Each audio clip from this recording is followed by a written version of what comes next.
عليه وآله وبركاته والسلام السلام قبل الكلام السلام عليكم ورحمة الله وبركاته. الحمد لله رب العالمين والصلاة والسلام على أشرف الأنبياء والمرسلين وإمام المتقين وعلى آله وأهل بيته وصحبه أجمعين. أشهد ونشهد أن لا إله إلا الله وحده لا شريك له وأشهد ونشهد أن محمدا عبده ورسوله لا نبي بعده. إن الحمد لله نحمده ونستعينه ونستغفره ومن شرور أنفسنا ومن سيئات أعمالنا من يهده الله فلا مضل له ومن يضلل فلا هادي له. سبحانك لا علم لنا إلا ما علمتنا إنك أنت العليم الحكيم وتب علينا يا مولانا إنك أنت التواب الرحيم. اللهم إنا نسألك فهم النبيين وحرز المرسلين وإلهام الملائكة المقربين. اللهم أغننا بالعلم وزينا بالحلم وأكرمنا بالتقوى وجملنا بالعافية. نويت التعلم بالتعليم والتذكر بالتذكير ونفع والانتفاع والإفادة والاستفادة والحث على التمسك بكتاب الله وسنة رسوله ودعاء إلى الهدى ودلالة على الخير ابتغاء وجه الله وقربه ومرضاته وثوابه لله تعالى. اللهم لعن الكفرة والمبتدعة واليهود والمشركين والمنافقين الذين صدوا عن سبيلك ويكذبون رسولك ويقاتلون أولياءك. اللهم اشدد طاعتك عليهم واجعل عليهم رجزك وعذابك. اللهم فرق جمعهم. اللهم بدد شملهم. اللهم زلزل أقدامهم. اللهم شتت كلمتهم وأنزل عليهم بأسك الذي لا ترده عن القوم المجرمين. اللهم انصر الإسلام والمسلمين والمؤمنين والمجاهدين والمستضعفين في الغزة. اللهم انصر الإسلام والمسلمين والمؤمنين والمجاهدين والمستضعفين في فلسطين. اللهم ارحم أمة سيدنا محمد. اللهم سلم أمة سيدنا محمد. اللهم إنا نسألك رضاك والجنة ونعوذ بك من سخطك والنار. حسبنا الله ونعم الوكيل ونعم المولى ونعم النصير ولا حول ولا قوة إلا بالله العلي العظيم. لا إله إلا أنت سبحانك إنا كنا من الظالمين. وصلى الله على سيدنا محمد النبي الأمي وعلى آله وصحبه وبارك وسلم. أما بعد. Alhamdulillah, pertama-tamanya dan selama-lamanya kita rafa'kan syukur kehadrat Allah Subhanahu wa taala dengan faham, sedar dan segar bahawasanya Allah jualah yang menciptakan langit dan bumi serta apa yang ada di antara keduanya dengan kekuasaan mutlak milik Allah dan ketunggalan Allah Subhanahu wa taala. Seterusnya selawat serta salam ke atas junjungan besar baginda Nabi sallallahu alaihi wasallam, manusia menjadi asbab musabab paling utama dan mulia. Sehingga kita diberikan kebaikan, dihimpunkan dalam ketaatan, diberikan pinjaman iman dan Islam sampai ke malam ini. Justru perbanyakkan oleh kita untuk berselawat serta salam ke atas junjungan besar baginda Nabi sallallahu alaihi wasallam. Moga-moga dengan memperbanyakkan selawat akan menjadi asbab kita didudukkan bersama baginda Nabi sallallahu alaihi wasallam di akhirat kelak insya-Allah. Allahumma salli ala Sayyidina Muhammad wa ala ali Sayyidina Muhammad kama sallaita ala Sayyidina Ibrahim wa ala ali Sayyidina Ibrahim wa barik ala Sayyidina Muhammad wa ala ali Sayyidina Muhammad kama barakta ala Sayyidina Ibrahim wa ala ali Sayyidina Ibrahim fil alamin innaka Hamidun Majid. Baik, tuan-tuan dan hadirin muslimin mukminin rahimakumullah sekalian. Insya-Allah pada malam ini bagi mengisi ruang i'tikaf tuan-tuan menantikan masuknya waktu isyak pada malam ini. Kita akan bawakan perkongsian daripada kitab Ghayah Al-Matlub wa A'zam Al-Minnah Fima Yaghfirullahu Bihi Az-Zunub wa Yujibul Jannah daripada Imam Ibn Ad-Daibak, dan mengikut pada catatan terakhir bersama dengan tuan-tuan yang mulia adalah di muka surat yang ke-126 pada tajuk fasal kelima. Yang mana sebelum ni telah pun kita kongsikan pada tuan-tuan yang mulia kisah-kisah berkenaan dengan beberapa peristiwa yang berlaku di kalangan para salafus saleh, juga termasuk di kalangan ulama-ulama terdahulu dan beberapa orang saleh yang lain yang dirakamkan dan dicatatkan pada pelbagai riwayat yang mana akhirnya dicerakinkan oleh Imam Ibn Daibak dan dimuatkan dalam kitab Ghayah Al-Matlub ini. Pada malam ini masih lagi pada tajuk besar menyebutkan keluasan rahmat Allah di muka surat 126 pada fasal kelima. Yang ini pula masuk pada bab yang disebutkan iaitulah syair-syair yang bertepatan dengan tajuk kitab, iaitu syair yang berkaitan dengan amalan penghapus dosa. Yang pertama yang dimuatkan di muka surat 126 adalah syair Imam Syafi'i rahimallahu ta'ala. Walamma qasa qalbi wa daqat mazahibi ja'altu raja'i nahwa afwika sullama tu'azimuni zambi falamma kharantu bi'afwika rabbi kana afwuka a'zama fama zilta za afwin 'ani zambi lam tazal tajudu wa ta'fu minnatan wa takarruma. Yang bermaksud, tatkala keras hatiku dan sempit hidupku, kujadikan harapanku sebagai tangga meraih keampunanmu. Terasa amat besar dosaku, tapi bila mana aku bandingkan dengan keampunanmu, wahai Tuhanku, ternyata keampunanmu lebih besar. Engkau selalu mengampunkan dosa-dosa, engkau terus memberi dan memaafkan. Pertama syair daripada Imam Syafi'i. Syair ini juga boleh kita dapati daripada Diwan Asy-Syafi'i yang memuatkan sekian banyaknya syair yang dikutip bahkan dikarang tulis oleh Al-Imam Syafi'i rahimahullah ta'ala. Dan syair juga merupakan salah satu daripada media, platform ataupun saranan dalam usaha menyampaikan dakwah. Bahkan di sebelah Nusantara ini pun terkenal pelbagai kaedah yang digunakan untuk menyampaikan dakwah dan salah satunya adalah dengan syair. Dan syair ni adalah satu benda yang bahasa kita. Dia ada dipanggil dengan kalimah nazam, ada yang dipanggil dengan apa yang disebutkan sebagai qasidah, ada juga yang disebutkan dengan bardah. Cuma ada sedikit perbincangan yang keras berkenaan dengan ghazal. Bila sebut kata ghazal ni, dia punya lantunan itu, dia bukan menceritakan tentang perkara berkaitan dengan keimanan ataupun nilai-nilai akhlak, tetapi ia lebih kepada perkara yang mendekatkan diri seseorang yang mendengar ataupun orang yang terlibat dalam perkara tersebut kepada birahi syahwah, benda-benda yang berkaitan dengan tu. Yang ni ghazal daripada segi terminologi dalam kaedah seni bahasa Arab. Kemudian syair yang kedua daripada Ubaid bin Sufyan Al-Unkali rahimahullah ta'ala. Al-Hajjaj mengulang-ulang syair ini ketika kematian menghampirinya. Yang disebutkan adalah, Ya Rabbi, qad khalafal a'da'u wajtahadu aymanuhum annani min sakinin nar. Ayahlifuna ala amya'in wayhahum ma zannahum bi'azimil afwin ghaffar. Wahai Tuhan, sesungguhnya para musuh telah bersumpah dan bersungguh-sungguh dengan sumpah mereka bahawa aku ini adalah penghuni neraka. Adakah mereka bersumpah dalam keadaan buta, amya? Kasihan mereka. Apakah yang mereka sangka dengan kebesaran pengampunan yang maha pengampun? Kemudian syair daripada Imam Abu Al-Farj Abdurrahman bin Al-Jawzi rahimahullah ta'ala, semoga beroleh manfaat daripada ilmunya. Yang disebutkan, Ya kathira as-safhi amman kasra zambu ladayh halul muznibi yarju li'afwin an jurmi yadayh huwa dhaifun wa jaza ad-dhaifi ihsanun ilaih. Wahai yang memiliki banyak kemaafan bagi sesiapa yang banyak dosanya, seorang pendosa mengharapkan keampunan daripada kesalahan yang telah dilakukan. Huwa dhaif, dia adalah tetamu dan balasan tetamu, wa jaza'u dhaif ihsanun ilaih, dan balasan tetamu adalah disambut dengan ihsan.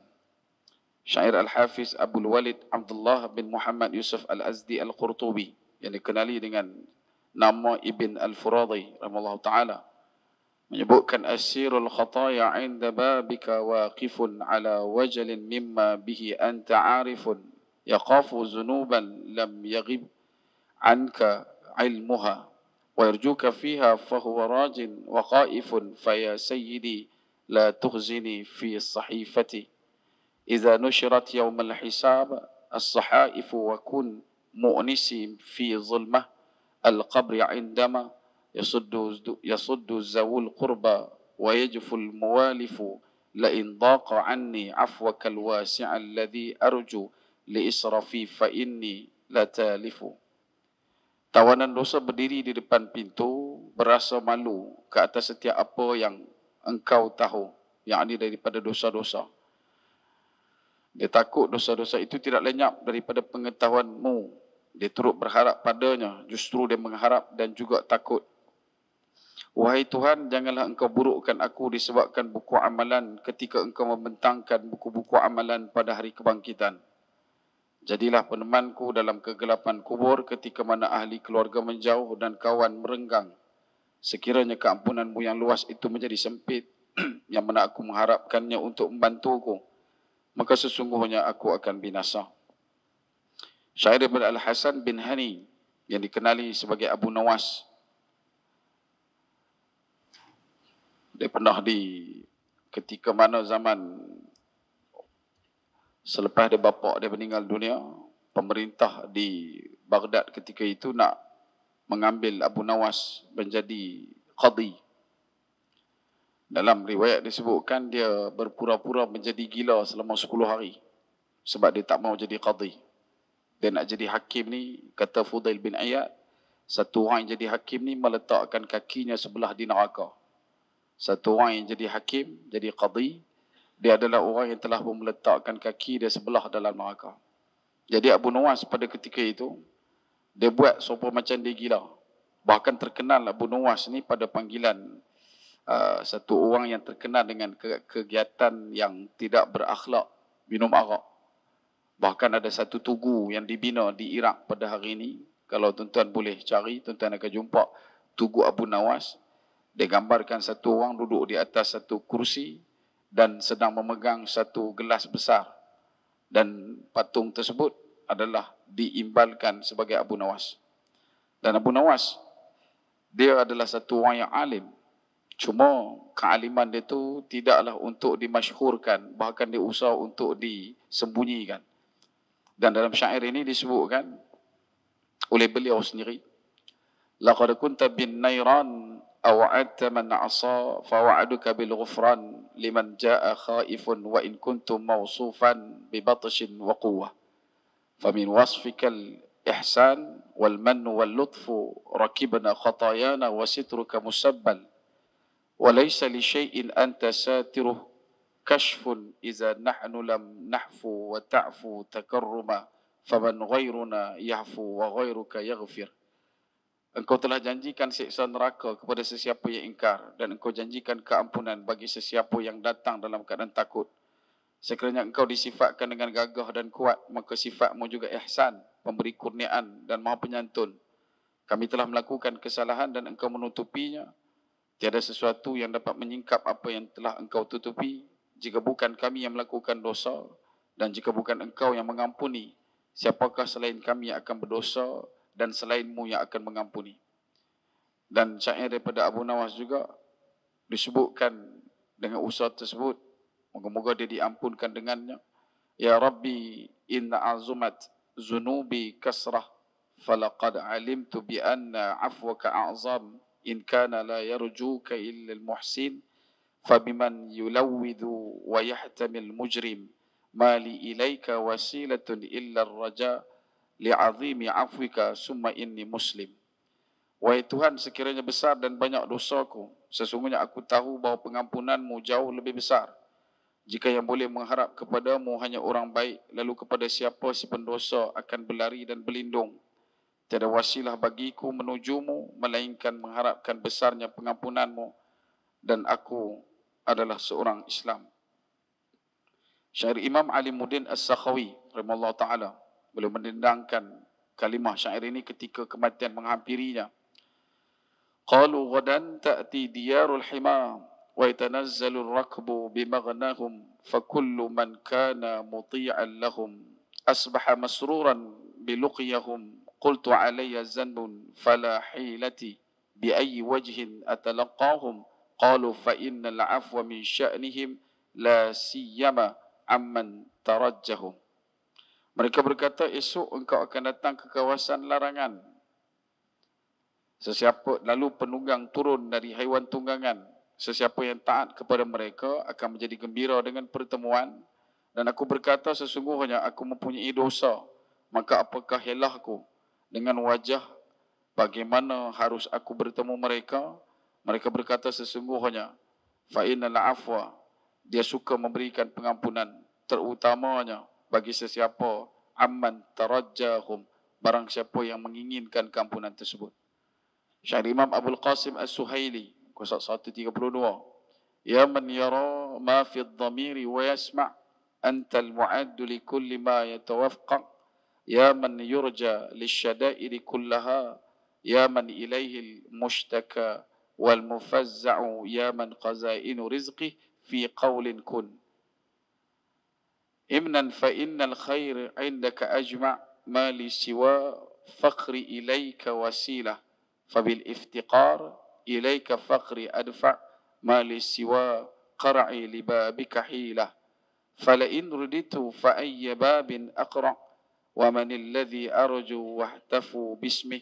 In kana fadluka an faqiraka yumna' hasha li judika an tuqannita 'asiya. Al-fadlu ajzak, al-fadlu ajzal, wal mawahibu awsa'. Wahai zat yang melihat dan mendengar apa yang ada dalam hati, engkau ialah tempat persediaan sesuatu yang disangkakan terjadi. Wahai zat yang diharapkan untuk menghilangkan segala kesusahan. Wahai zat yang menjadi tempat mengadu dan berlindung. Wahai zat yang gudang rezekinya berada pada firman-Nya kun. Berilah anugerah kerana sesungguhnya segala kebaikan terhimpun di sisimu. Tidak ada bagiku perantara kecuali kefakiranku kepadamu. Dengan kefakiranku kepadamu, aku dapat memenuhi keperluanku. Tidak ada bagiku alasan melainkan aku mengetuk pintumu. Sekiranya aku ditolak, pintu yang mana lagi harus ku ketuk? Kepada siapakah aku harus memohon dan memanggil dengan namanya? Sekiranya kurniaanmu terhalang daripada keperluanku kepadamu. Mustahil ya Allah, jika kerana kemurahanmu engkau memutuskan harapan orang yang berbuat maksiat, kerana anugerahmu lebih besar dan pemberianmu lebih luas. Ini disebutkan oleh Imam Abul Qasim As-Suhaili. Kemudian antara lain daripada Syekh Samsuddin bin Al-Luban rahimallahu taala, semoga kita beroleh daripada manfaat daripada ilmunya. Ya abdana al-abaq an babina irji' ilaina talqa minna al-widad wabki wandub ala ma mada anta faqir ma mada la yu'ada kam muznibin misluka lamma ata mustaghfiran qad nala minna al-murad nahnu alladhi man 'ada 'udna lah wa faza bit taqrib ba'da al-bi'ad nuhibbu man abun wa man ja'ana mutakassiran za zullatun wa inqiyadun dumu'u tajri wa niranu ذات وقود في صميم فؤاد ليس له من شافع عندنا إلا البكاء وخوف يوم الميعاد. Wahai hamba kami yang lari dari pintu rahmat kami, kembalilah kepada kami dan engkau akan temui kecintaan. Menangislah, tabki, bertaubatlah, tabah dan isaflah atas apa yang telah berlalu. Kamu fakir, apa yang berlaku tidak akan kembali.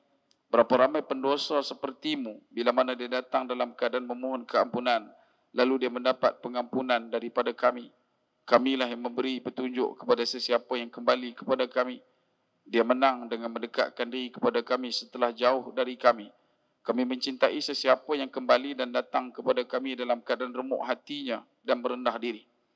Air mata berlinangan dan apinya marak di lubuk hati. Tidak ada bantuan baginya di sisi, melainkan tangisan ketakutan pada hari kebangkitan. Dan syair yang ditulis oleh Imam Ibn Daibak sendiri yang akhirnya menjadi penutup kepada kitab ini. Qala an-nasih ama takhafu ghadan idza hushira al-wara syu'mal ma'asi wal haram qultu istami' minni kalami ya akhi madha yakunu min al-karim siwa al-karam.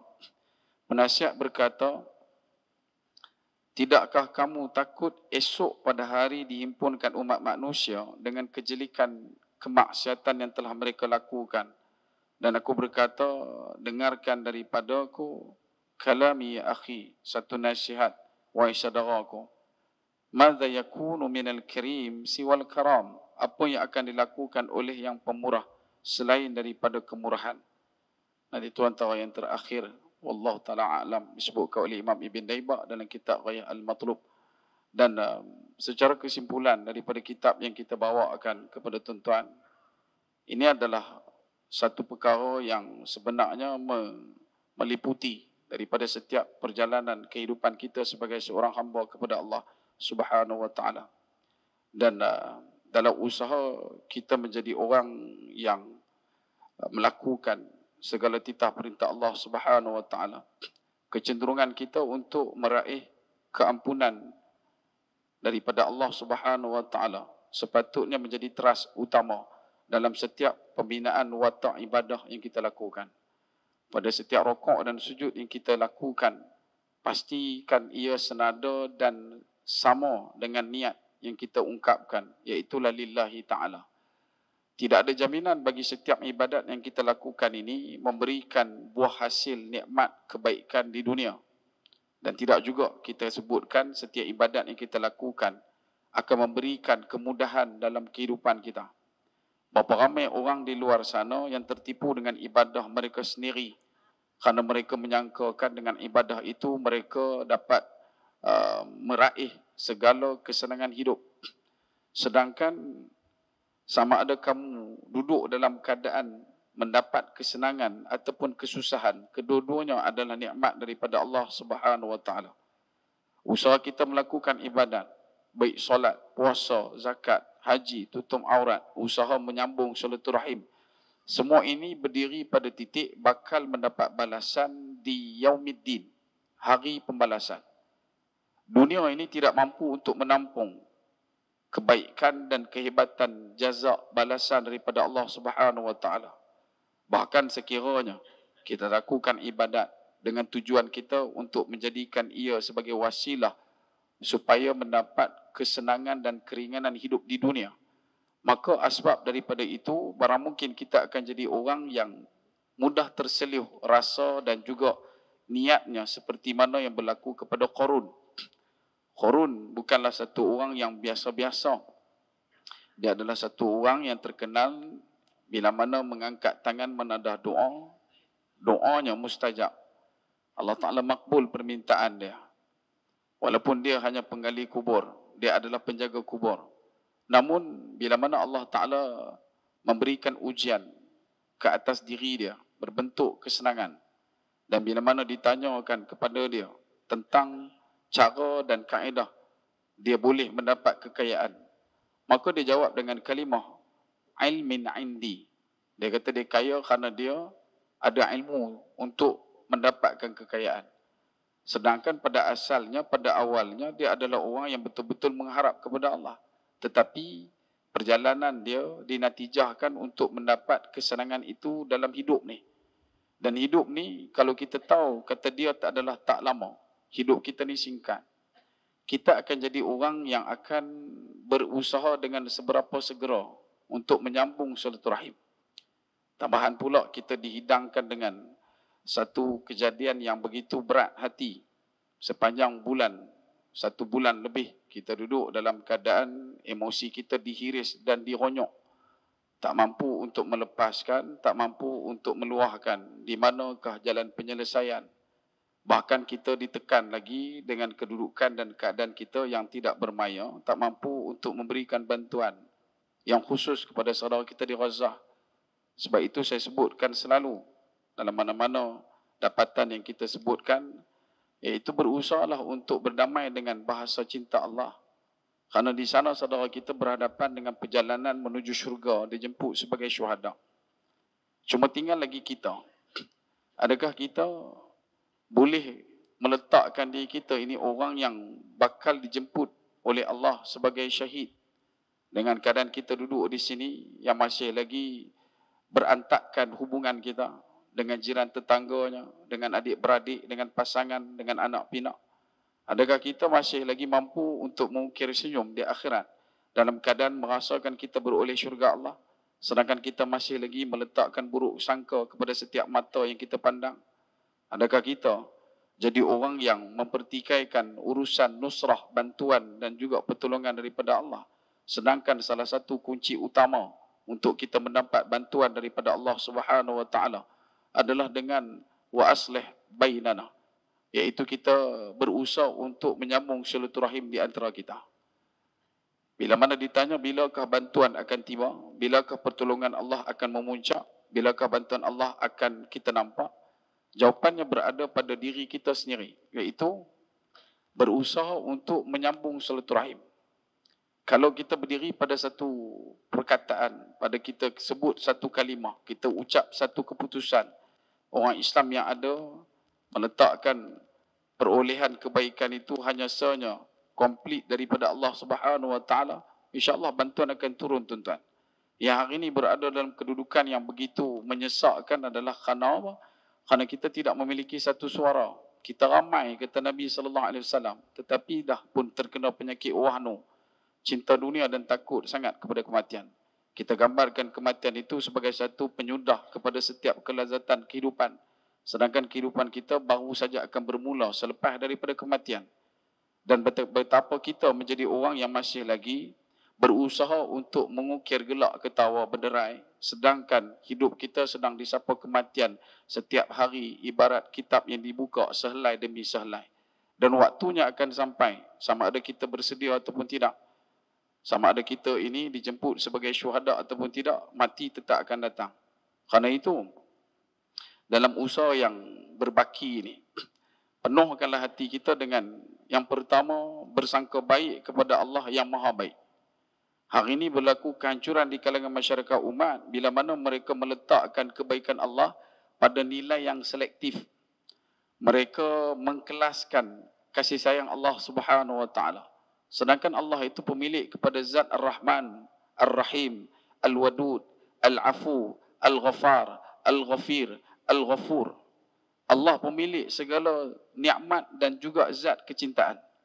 Yang hari ini jatuh rasa cinta kasih kita kepada anak kita adalah dikhanakan serpihan kasih yang Allah Ta'ala campakkan pada kalimah Yahdi may yasha. Begitu jugalah bila mana saudara kita di Palestin diuji dengan begitu berat tekanan dan juga hentaman-hentaman yang mereka hadap setiap hari. Bahkan kalau tengok pada rekod, tuan-tuan, kita akan sampai satu masa kita jadi tepu dengan kematian. Dia dah mula dah proses ni.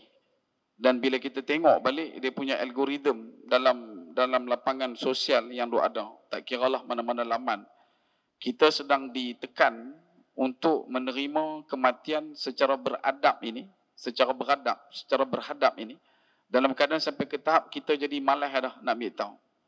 Dan titik itu nanti akan sampai. Titik yang kata kita akan mula cemuh dengan kematian. Dan mula dah ada suara-suara mengatakan, sudah-sudahlah cerita pasal Palestin. Sudah-sudahlah cerita pasal saudara kita di Gaza. Dah ada dah. Bukan orang yang tak Islam, orang Islam. Sebab tu tentu akan tengok betapa kali ini gerakan yang menolak kekejaman yang dilakukan oleh Zionis laknat tertumpu pada belahan dunia yang ramai di kalangan mereka bukanlah orang Islam. Kalau tuan-tuan tengok di media, paling utama, dapatkan capaian media yang luas, hari ini mudah nak dapat. Tentu akan tengok macam mana gerakan yang begitu hebat dilakukan oleh orang-orang yang ada di luar daripada negara kita dan utamanya di negara yang tidak Islam. Amerika sendiri dalam satu kajian dilakukan oleh TLDR, dia sebut pro-Palestinian untuk tahun ini adalah lebih ramai daripada pro-Palestinian yang ada pada fasa tahun 2014 ke bawah. Anak-anak muda dah mula menolak orang-orang yang menyokong Israel dan tak perlu pun nak dikempenkan. Macam isu kita sebut, ada tanya berkenaan dengan boikot. Adalah orang tanya boikot, saya kata tak, kita tak boikot. Saya tak pernah boikot dan saya tak pernah ajak orang boikot. Masa awal dululah ada saya sebut kita kena lakukan pemboikotan. Tapi bila ada satu divert, ada usaha untuk divert isu ni, maka kita gunakan kaedah yang baru, iaitu kita menahan harta. tahan harta kita yang bakal dihisap, tahan harta kita yang akan menjadi penyebab kita diazab, daripada disalurkan dan dijalurkan kepada kelompok yang mendanai dan membiayai segala ketumbukan kekuatan tentera jentera Zionis laknat. Tak kira sekecil mana keuntungan yang mereka peroleh daripada jalan ataupun syarikat tersebut, maupun jutaan biliunan dolar yang boleh disampaikan daripada syarikat tersebut, kita pastikan dalam jumlah pendanaan itu tidak wujud satu sen pun, barang satu kepiang pun duit kita tersesat masuk. Yang tu yang kita usahakan sekarang, iaitu tahan harta kita daripada menjadi peledak peluru-peluru untuk menembus dada-dada anak-anak kita di Palestin. Dan dalam ruang dan waktu yang sama juga, ini antara usaha kita menunjukkan betapa Allah yang memiliki Ar-Rahim dan Allah adalah pemilik kepada Ar-Rahman, telah pun memberikan satu peluang untuk kita menunjukkan betapa kita ini orang yang merasai nikmat Ar-Rahman dan Ar-Rahim tu. Kasih sayang kepemurahan Allah diwasilahkan dan direalisasikan bermula daripada kita. Walaupun kita adalah orang yang duduk jauh daripada saudara kita, kita bukan memiliki ketumbukan tentera yang ramai. Kita pun tahu saudara kita di Palestin hanya berkapasiti 40,000 nak menentang tentera yang disebutkan pada awalnya berjumlah 530,000 bala tentera Yahudi. Orang Islam cuma ada 40,000 tuan-tuan. Mana mungkin bila mana dikeluarkan kenyataan oleh pihak Amerika dan Israel, Gaza akan dilenyapkan dalam masa 72 jam. Gaza akan dilenyapkan 7, 8, 9. Memang akan settle. Tapi ini dah lebih daripada sebulan dah. Nak masuk 2 bulan dah. Nak masuk 2 bulan dah. Kemudian dalam isu yang sama juga, hari ini semakin terbongkar beberapa perkara besar. Bukan kata hari ini, daripada awal lagi. Cuma bila kita tengok balik, tentu akan tengok beberapa keyword yang akan muncul. Pertama, kaitan perang Ukraine dan Rusia. Bila mana melakukan tekanan dekat situ, tidak lagi membekalkan sumber makanan, jagung dan gandum telah pun ditahan. Selang beberapa bulan, India pula mengambil satu keputusan tidak lagi mengeksport beras. Kemudian diteruskan pula oleh Thailand selepas 6 bulan meningkatkan harga beras 20% daripada kadar jualan biasa. Kemudian di awal tahun 2023, dalam satu ucapan Perdana Menteri Israel itu sendiri, dia sebut dia nak buat Middle East, New Middle East. Dekat situ ada satu usaha untuk buat IMEEC dan dalam tu pun ada India. India ni pelik sikit sebab dia pun dah join dengan BRICS. Dia ada Brazil, Russia, India, China, South Africa. Tapi dia dalam masa yang sama dia juga boleh join jaringan yang nak dibina oleh Amerika, Joe Biden, iaitu IMEEC, India, Middle East, Europe Coast. Dan kemudian adalah kisah yang terselit pada perjalanan itu. Dan kemudian tentu akan jumpa satu nama, iaitu satu syarikat bernama Infosys, milik kepada satu orang CEO. Antara CEO-nya adalah isteri kepada Perdana Menteri UK, Rishi Sunak. Dan dia adalah satu syarikat yang sedang berusaha untuk melobi untuk mendapatkan projek gas asli di kawasan perairan pantai, di kawasan pantai Gaza. Dan bila buka balik dalam satu ruang yang lain, rupanya Gaza ini pre-plan strategi yang dilakukan untuk mengosongkan laluan. Yang pertama, pemilikan gas asli di Gaza. Yang kedua, tentu akan cari satu benda, nama dia Ben Gurion. Ben Gurion Canal. Satu lagi projek mega yang dikepalai oleh Yahudi untuk buat terusan yang bakal mengimbangi terusan Suez. IMEEC untuk mengimbangi BRC. Itu benda yang ada berlaku. Dan tentu akan tengok macam mana usaha ini nak dilajukan dan dicepatkan perjalanannya, sebab mereka telah mengisytiharkan pada tahun 2021, 2 Jun, untuk memulakan projek Ben Gurion Canal tu. Dan itu antara benda yang kita sempat tengoklah secara overview. Cuma dalam waktu yang sama, umat Islam sedang berhadapan dengan satu mahar yang begitu mahal. Satu bayaran yang begitu besar. Kerana kita cuma mampu untuk menjilang kaki, cekak pinggang, melihat anak-anak kita dibunuh di bawah runtuhan bangunan. Dan lebih menyayat hati daripada itu, di kalangan kelompok Islam sendiri, berusaha pula untuk mengimbangi perasaan dan juga kejadian yang berlaku di Palestin.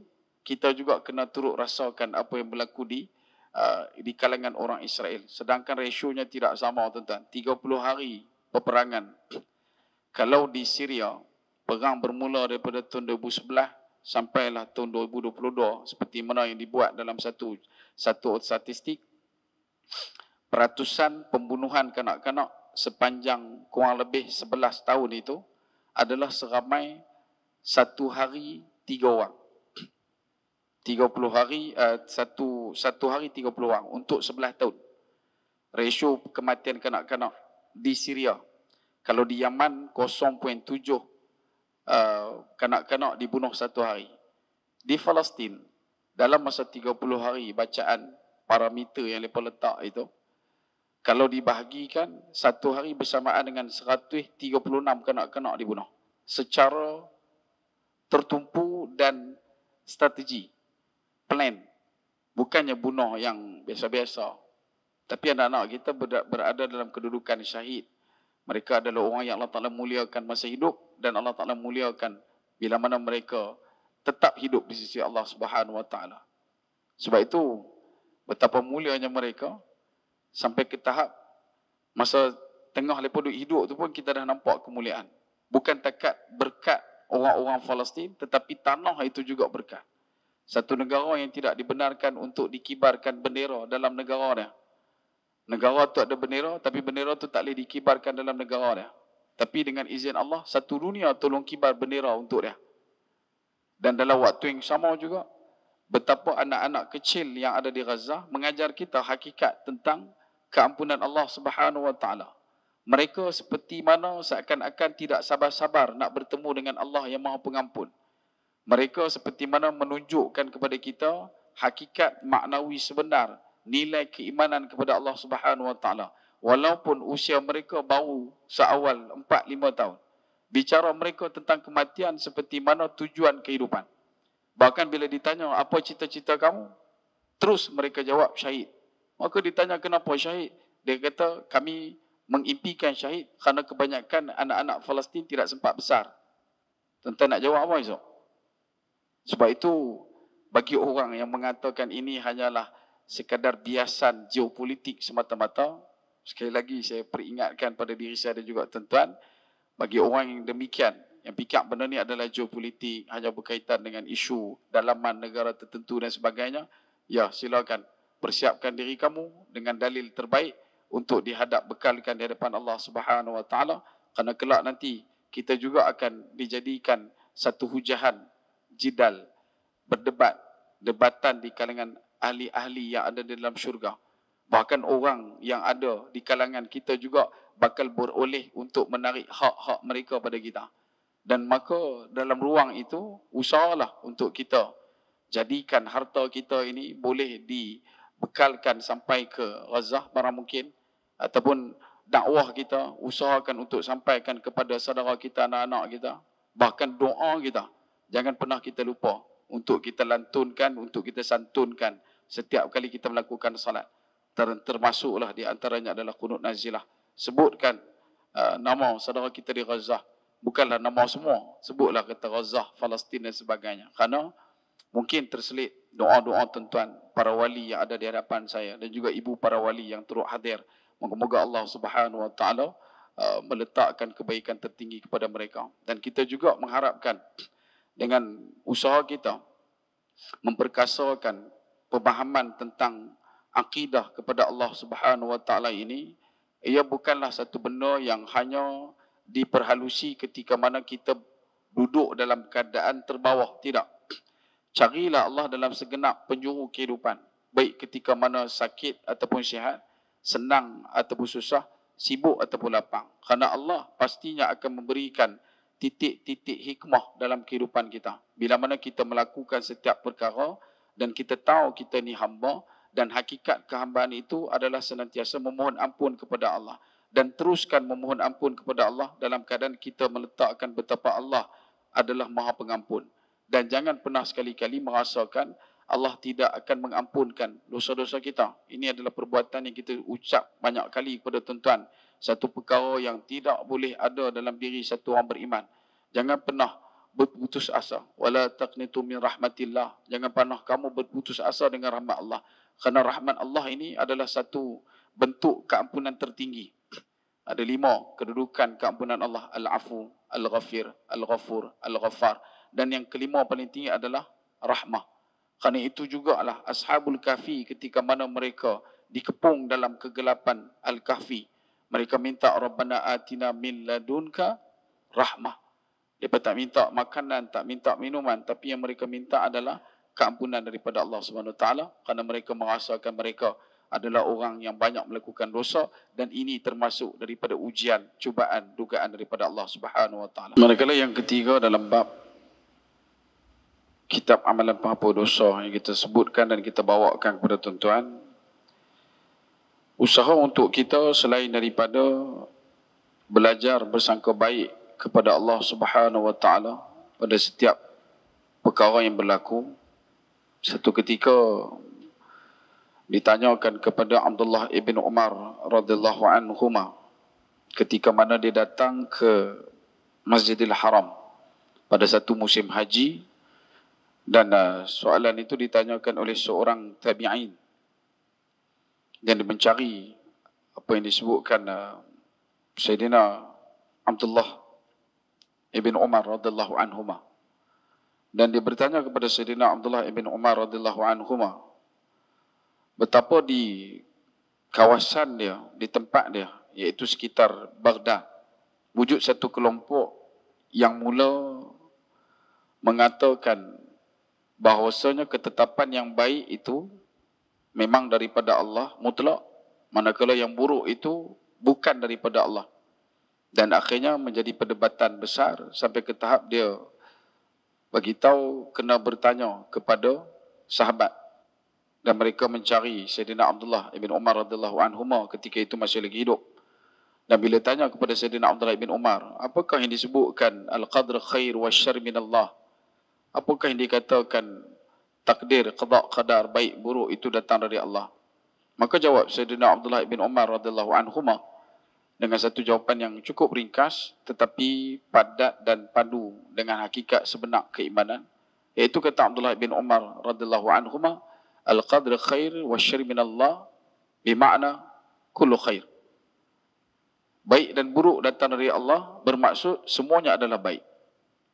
Kalau kita dah hidup dalam keadaan umur yang Allah Ta'ala beri pinjamkan ini, dan kita masih lagi duduk dalam keadaan belum mampu untuk menerima pada setiap perkara yang berlaku dalam hidup ini sebagai kebaikan, maka akan perlulah kita ni mencari jalan untuk memahami apakah yang dikatakan kesemua itu adalah kebaikan.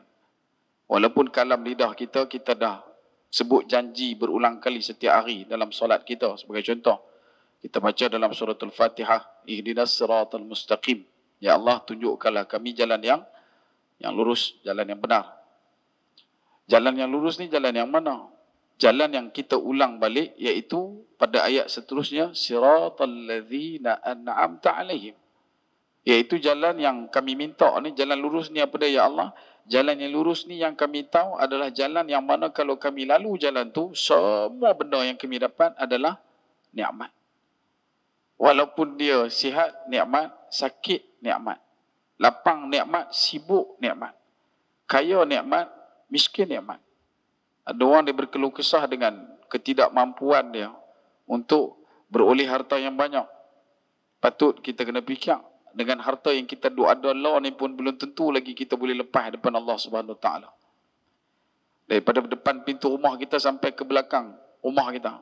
Tuan-tuan cuba tengok balik harta tu, adakah asal usul dia tu kita tahu. Sumbernya, dasarnya, kesannya, gunanya, kaedah pengambilannya, adakah semua dah selesai? Kalau ada masih lagi yang bersifat ragu, maka inilah yang perlu untuk kita selesaikan, kerana ia memberikan kesan kepada hati. Yang mana hati ni bila mana dia mati, Maka jadilah satu percikan-percikan yang berupa titik-titik hitam pada misbah hati, pada pelita hati, yang cahayanya tidak boleh lagi menembus. Cahaya hidayah, cahaya daripada Allah Subhanahu wa taala yang dikatakan dengan pandangan dia adalah basirah, yang disebutkan sebagai firasat dan sebagainya, itu dia akan jadi kelang kabut. Pasal apa? Titik-titik hitam yang menodai misbah hati kita. Dan sebab itu, bagi orang yang mendapat faham bahawasanya baik dan buruk itu adalah nikmat, maka dia akan kekal bersyukur. Bahkan kalimah Alhamdulillah akan menjadi kepala pada ucapan awalnya sebelum disambut dengan kalimah Inna lillah wa inna ilaihi raji'un. Dan situasi ini yang kita sebut sedang diajak kepada kita, sedang diasuh kepada kita oleh anak-anak dan saudara kita di Palestin. Kalau tuan-tuan cuba bayang dan cuba tuan-tuan tengok macam mana keluarga mereka diragut keseluruhannya. Bahkan pembunuhan yang disebutkan sebagai ethnic cleansing, genocide, big massacre ni, dia bukan bunuh seorang. Dia akan bunuh seorang demi seorang berketurunan bergenerasi daripada datuk sampai ke cicit.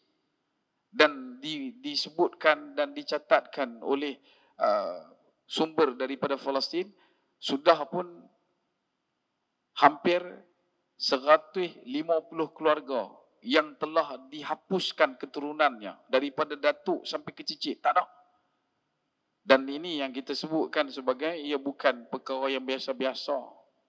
Dan benda apa yang kita boleh nampak lagi ketika mana mereka berhadapan dengan situasi kematian yang macam tu pun, kalimah yang terawal mereka ungkapkan adalah Alhamdulillah ala kulli hal wa ni'mah.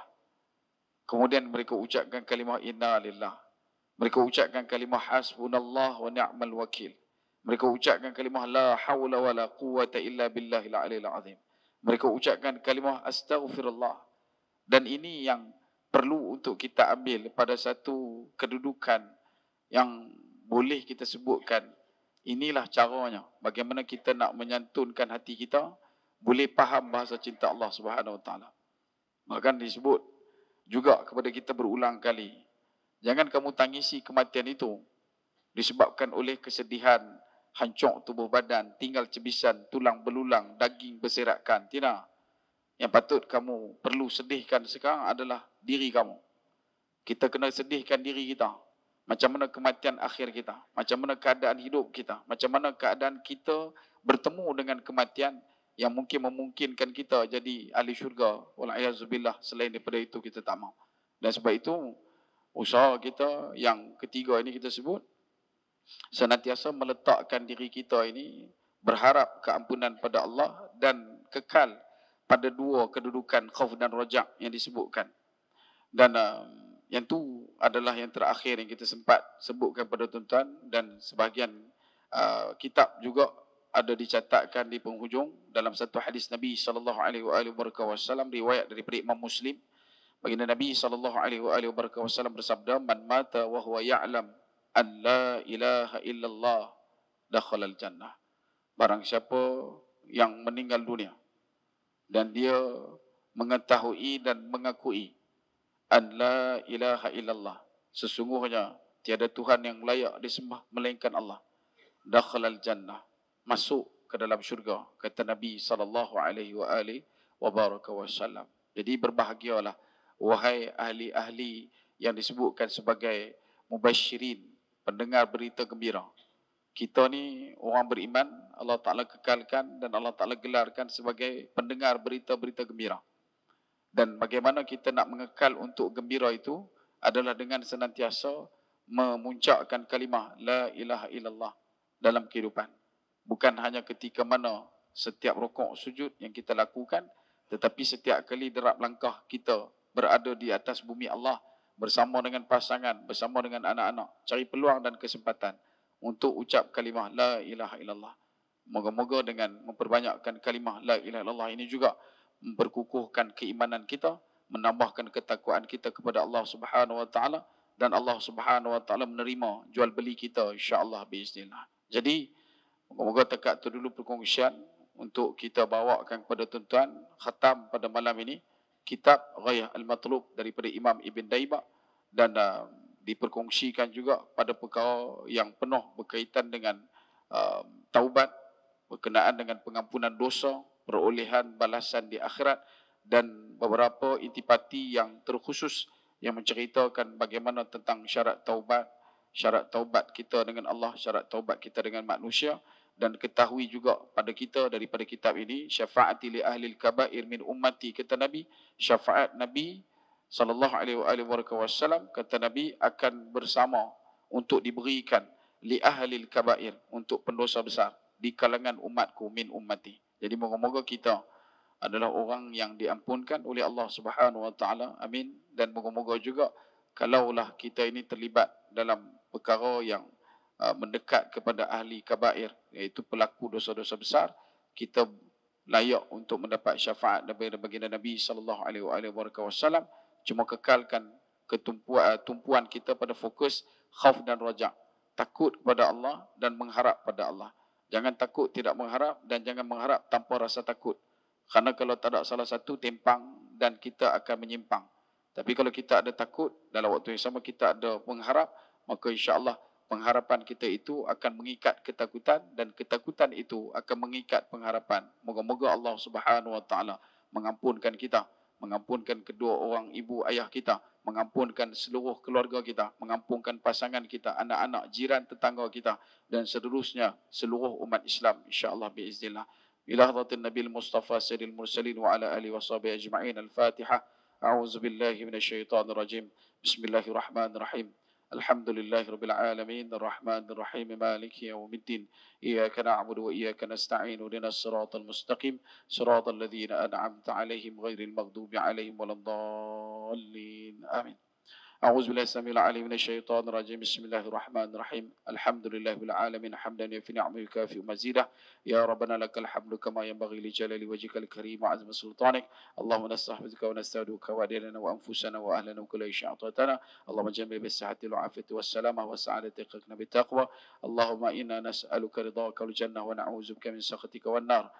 إلهي تقبل ما ختمنا وأعطيا صوابا له أصل الوجود محمدا بحمدك يا الله. صلى وسلاما على مصطفى منجي الأنام من الردى وأزواجه آل وصحب ومن تبع، واعت لنا حسن الختام وأرفدا.